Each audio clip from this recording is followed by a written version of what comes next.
Yeah, what's going on, ladies and gentlemen? Welcome back to another episode of Urban Tastes with your boy Grubbs. If I mean who else, got another great strain to review for y'all today. Goes by the name of Permanent Marker. I don't make these names up. I don't know where these guys get these names from, but I just deliver them to you how they come to be. It has tons of literature on the strain, so it's definitely official. It's definitely you know I don't know, but it's called permanent marker. The reason why I got it is I had something called blueberry marker uh, about a week or two ago, and that shit was crazy. Like I had got a bunch of different flavors, but it's like that one flavor was instinctive. So I'm like, man, what's up with this marker shit? So I end up getting permanent marker, and got another one too along that family. But let's get into literature of it first. It's always literature first. Literature first. Let me get to the smokes. So we got okay. Here we go. Permanent marker is a modern cannabis strain in a strand. What is it say? Strand of the year 2023. That's pretty cool. Strand of the year. Los Angeles indica brand Doja exclusive. Now, I mean, I know I probably know who Doja is because of what I do. But if any of y'all guys out there, Doja been a legendary grower for quite some time. Been mentioned by people like Future, a couple other cats mentioned, blowing on that gas like a Doja. So that's Doja. That's the same exact person. Um, but yeah, I lost my spot, man. That's what I'm sure. So released the permanent marker weed strain in 2022. So it's fairly new. 2022 on both coasts. Grown by Seed Junky, which is another one y'all might know if y'all in the cannabis world. Definitely Seed Junky been around for a long time. But genetic J Buzzy and selected by Doja Pak. The strain fuses several several established cultivators. Biscotti, Sherb Bx, jealousy. It can smell like a permanent marker. Yes, it does. Other note, floral, soap, candy, gassy funk. I mean, that's the weird thing about it because I'm telling you, it does really smell like a permanent marker. They say floral, like floral.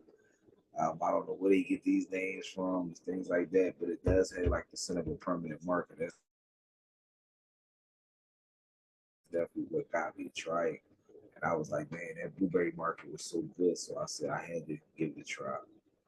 Let's get it cracking.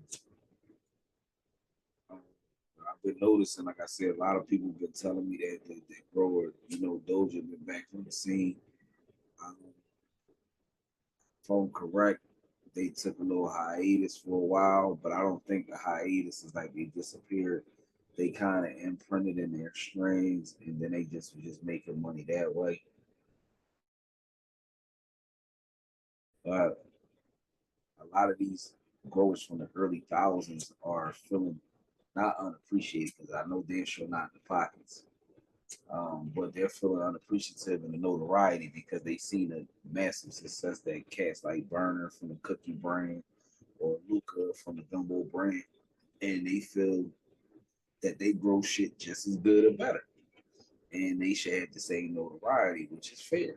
I agree with them too. So a lot of them are back on the scenes, are back out here doing a thing, trying to plant their flag properly to where I'm not properly, because like I said, a lot of these cats were before things were fully legal.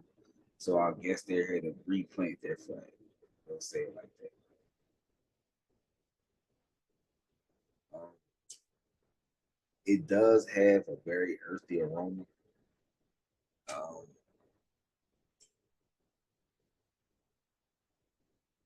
like I said, the permanent marker smell is very strong in it, but it has a very earthy aroma. That's how I knew it was like a very earthy taste. If y'all know, you know, but Biscotti, everything Biscotti did good. And two of them, like I said, I actually had a chance to smoke both of them separate. Biscotti, I had a few times, a couple of things mixed with Biscotti, strawberry Biscotti. We got an episode about. I got another kind of Biscotti I ran across too, and then some couple strains that was mixed with jealousy. I actually had also. These were strains that I was running across before I was doing a platform. The jealousy I ran across quite a few times. I had peanut butter jealousy. I had a couple of different jealousies, and they were always pretty. They always gas. Um, this one right here, I would definitely keep it honest with you. Um, sometimes this is like I say in previous episodes, the hype supersedes things like shit. Those type phrases. This one, like I said, I can definitely tell you now it's going to be probably B minus. Um, smell is crazy. It smells crazy. But the reason why I say it's definitely gonna be a B minus is because it's like for all the hype, you know, strand of the year, all that shit.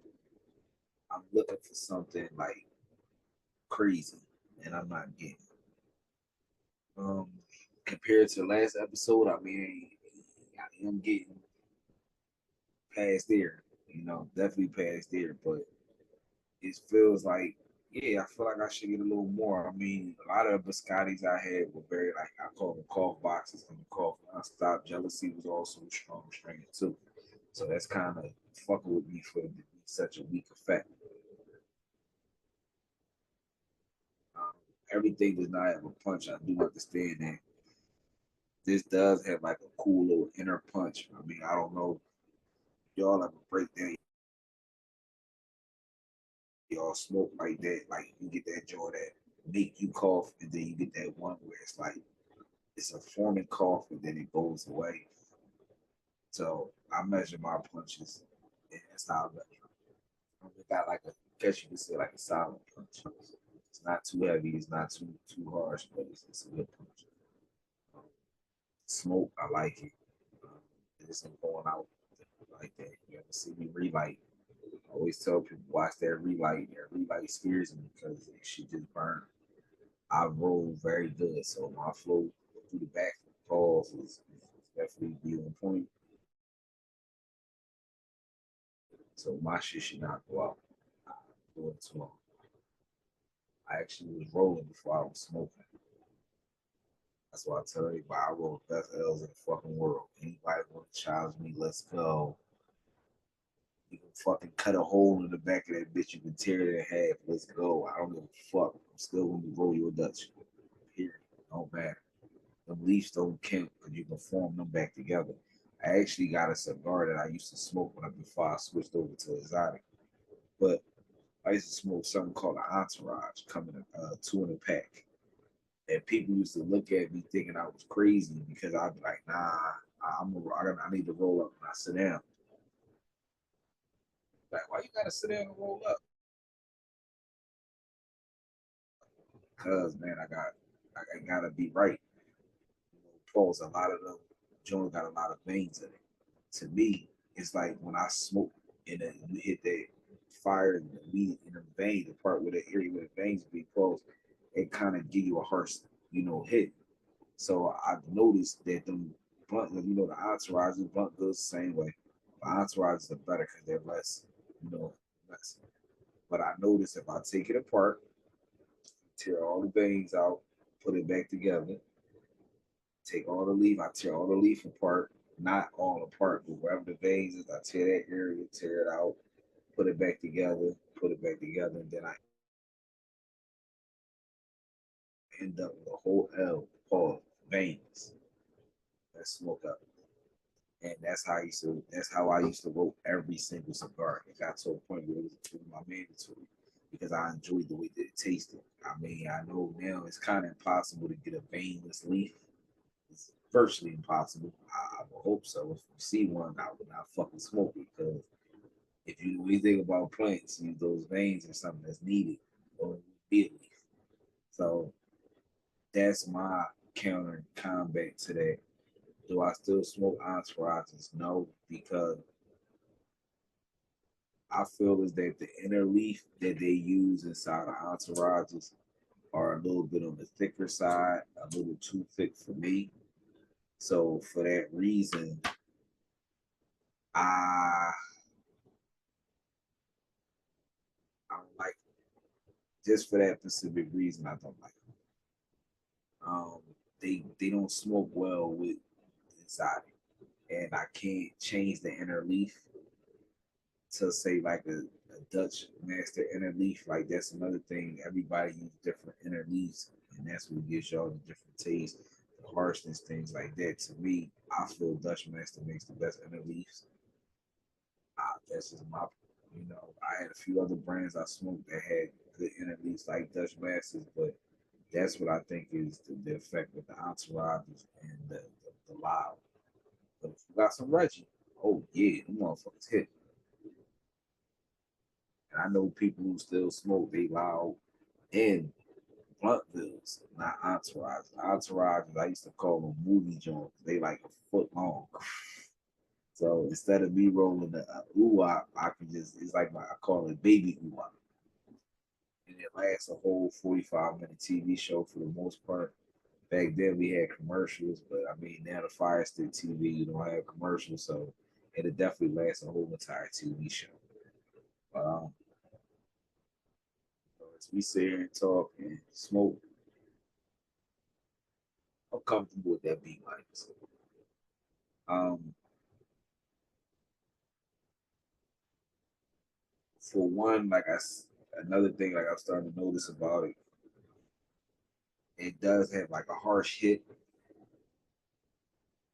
Um, generally that could be two things. I mean, this was a pretty fresh pack of cigars, but I really don't like the after from it. Um, I do kind of feel some type of buzz. I mean, I can't say and say I don't. I'm definitely comfortable with that beat minus. As far as me having a rebuy moment, that's probably gonna be a no because of the taste. But that taste bothers me. I had smoked with guys who had weed with this aftertaste, and they love it. So it's to each his own. So I mean, it could be a rebuy for you, but it's definitely something I would recommend somebody to try. Only because the mixture of it, and like I always say, you might get a fresher batch of it, you might get something from a better grower, but it's the same strain.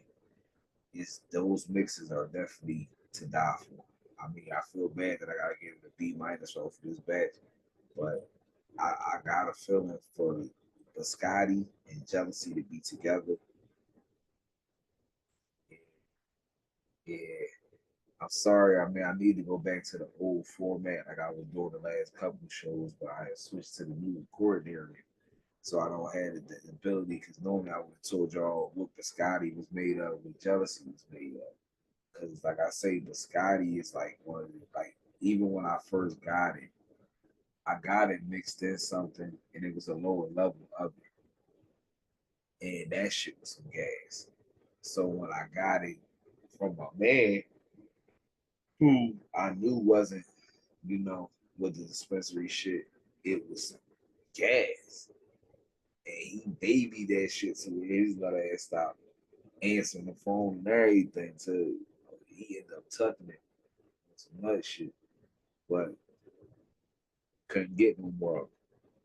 So one of the people I was dealing with, they had came across some strawberry biscotti, but they was selling it as a connoisseur tier. Yeah, the episode is on there. but they was selling it as a connoisseur tier for like $250 an ounce. So me and my homie end up going half on it, and we got some. No, I don't. I didn't see anywhere where the $250 price tag came from, and it kind of scared me from Biscotti. But even through the bullshit, I can see that that was the best kind that they had, and that's when I realized that that wasn't a good dispensary to be dealing with. Because if that's the most powerful you got, and I went to this place and they gave me a sample of some shit that was better than anything you ever had. And then I went back to them again. They gave me a sample of some shit that anything like that, anything just kept killing them. And that's when I was like, okay, they might have a low level grower. And don't get me wrong, you know, I ain't gonna sell them out because I mean it could be a time where they might get their weight up. They might be dealing with a low level dude to build their money up. And then once they get some money and some notoriety, a couple more locations, that they might bring in a better grower. And then you gonna get the quality of what I'm used to getting from them same people.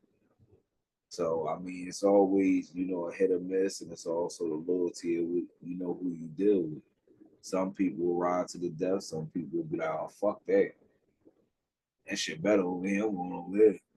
Price better over here. I'm going over there. So I mean, certain things you can definitely, you know, expect dealing with this. But guys, I mean, y'all local dispensary, y'all want to check out some sort of strain, y'all would never think, okay, yeah, permanent marker. Check it out. I'm telling you, man, it's a very great mixture. Both strains that are built with are very good, powerful strains, and I'm telling you, it's worth a try. It's worth a try. You haven't subscribed to the channel, please make sure you do. Don't cost you nothing. Just a little bit of hit, you know, press a button. Make sure you hit that like button. Comment any strands you want to recommend me to try and see if I can get my hands on them. As always, definitely appreciate y'all letting me borrow y'all ear. Hope this information finds useful to y'all. As always, man, I'll catch y'all in the next video.